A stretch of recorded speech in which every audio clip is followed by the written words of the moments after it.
The next recording we owe to Ronald Hambleton and the Canadian Broadcasting Corporation.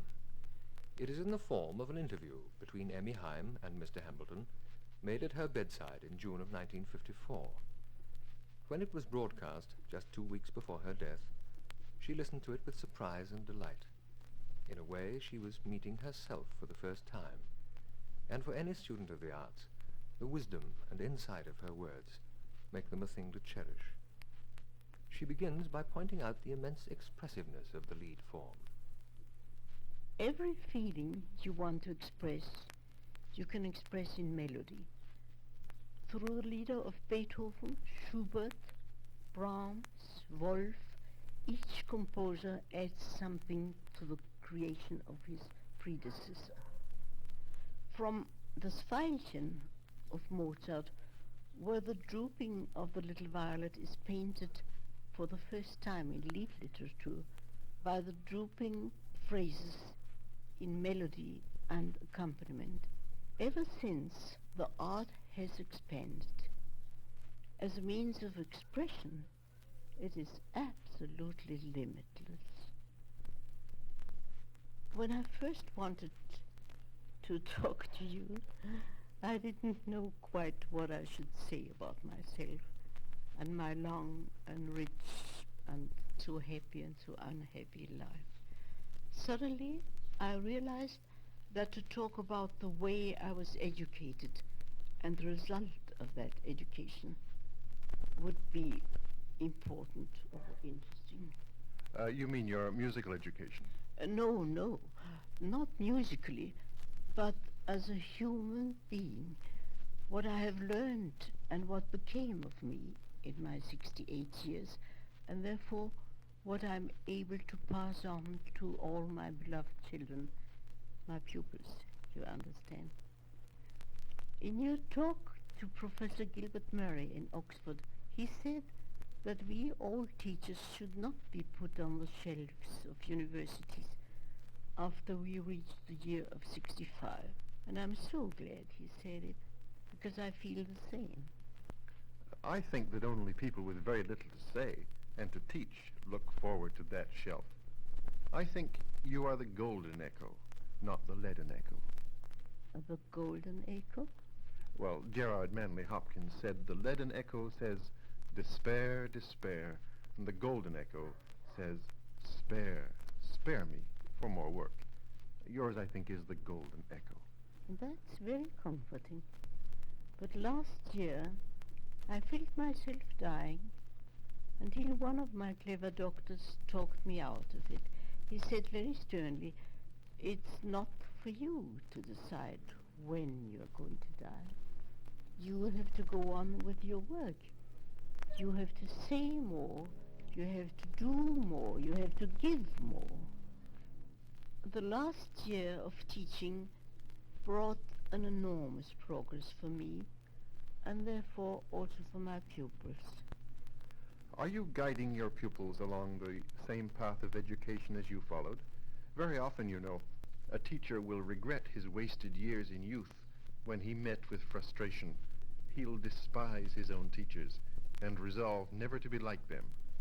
This is true, isn't it? Yes, it may be for some, but for me it is just the opposite. And I tell all my students so. I spend most of my days now in bed, and I think back to what books I have read and what they have given to me. Oh, plenty. The biographies and personal letters of all composers, writers, painters. I can understand how you must learn from composers and writers, but painters? More than you realize.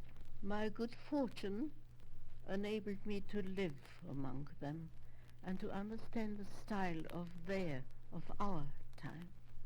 And now, when I want the pupil to visualize the grace and style of the 18th century, I will take down some book of paintings and let the pupil breathe in the atmosphere of the time. I can even conjure up Schubert's kind and shy face though he wasn't shy at all when he sat at the piano and made music. That would help you to imagine him when he was creating the song. You'd have to feel something of the intensity of his creative drive. I mean, just think of him at 17, when the idea of the König first filled his mind. Yes, it is indescribable. But that spirit of his must enter the singer's mind. You must be eager to understand and to give it to your waiting audience. It's rather like transmitting heat, I suppose. A burning heat is probably what Schubert felt when he received his music to that poem of Goethe. The singer must give that to the audience. And this is what became clear to me during my long life, and more so during that so-called last year. That is what I'm teaching now, more than anything else. But this doesn't all come from books. Oh no, partly from books. For me, the most valuable time of my life was when many of the greatest artists in Austria took over my education. As you said before, your education as a human being. Yes. Schönberg, Alban Berg, Anton von Webern, Hofmannsthal, and painters like Paul Klee and Kandinsky and Kokoschka and many others. They taught me to use and to train my senses. We must do this. Our eyes must learn to see the beauty of nature and art, the color of paintings, and the form and material of sculpture. Our nose must take in the different fragrance of flowers and trees and connect it with a sense of touch that appreciates rough and smooth. Your friends, the artists, taught you then how to link the other senses to the sense of hearing that is the singer's first sense. And to connect them with the melodies and harmonies the great composers have given us. Do you find that your students are aware of the interdependence of the senses? One or two are instinctively aware. The others are not at first aware, but I wake them up. I did not know it at first, but when I sang for these great artists, my art was lifted to their level. Sometimes. It was not easy, but it was part of my education. Singing for Thomas Mann and Hofmannsthal and Rilke gave me much more than reading books about voice production. Why was that? Was it because they were unusually critical or unusually sympathetic, or what? No, but they made me more aware. On those occasions, of course, my stomach was full of butterflies, but my soul was full of prayer that I should sing well. Sometimes I succeeded, and if I did, it meant one step further in my development. But weren't you also actually coached by Schönberg or by some other composer? No, never by Schönberg. Edward Steuermann, a friend of Schönberg's, a pupil of his, who lives now in New York, coached me, and Anton von Webern prepared me to sing Schönberg's early lieder for him. I almost died from fear. But was Schönberg pleased? Yes, he was, but he never told me. And then, during the First World War, Schönberg was drafted as an ordinary soldier. One day he asked me would I sing the song of the wood dove from his Gurre-Lieder in a great big restaurant where the soldiers of his regiment were given a so-called souper d'adieu. A farewell dinner. Yes, before going to the front. And Edward Steuermann accompanied me.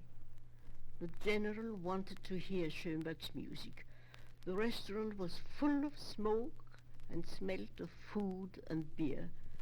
I insisted on having the windows open and asked for silence. I was furious. Believe me, it was silent during our performance.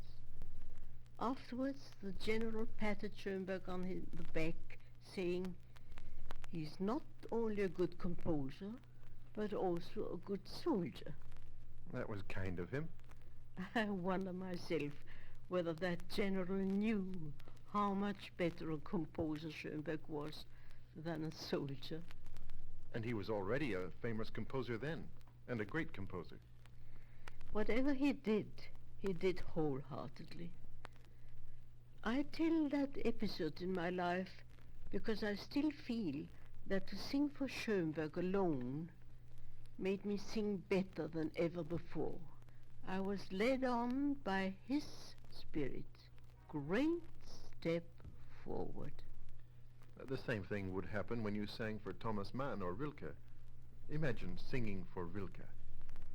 Ah, yes. I wanted to thank him with all my heart for what he had given to me.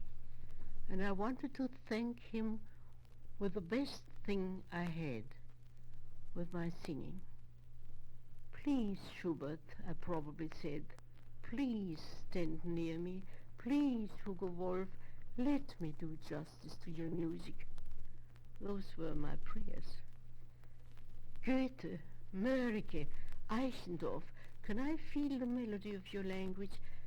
Can I feel it as Schubert, Schumann, Wolf did when they enhanced it with their music?" You strove to give back with your voice what you had learned through your 5 senses. We need 6 senses. This kind of teaching is absolutely necessary for leader singer. I used to say to my pupil, "Sniff, please. Sniff the perfume of this song." That's one of the most remarkable instructions I've ever heard from a singing teacher. But isn't it true? In that last year, which I felt could be the last of my life, I decided to teach less repertoire, but to insist on better and clearer and more intensive expression. If you feel a smile, please sing it. If you feel a shiver in your body in singing Gretchen im Spinnrad, please don't think of dark voice production, but say it with all your trembling soul. Say, "Meine Ruhe ist hin, mein Herz ist schwer." And this is what I thought I should teach, to give to my pupils what I myself have been given, to express in thousands of different ways the feeling in lieder singing. There is a favorite verse of mine that goes, "The rain doesn't fall for its own self. The sun doesn't shine for its own sake. You yourself are created for others and not for yourself." Now that I find myself in this condition, I realize this more and more.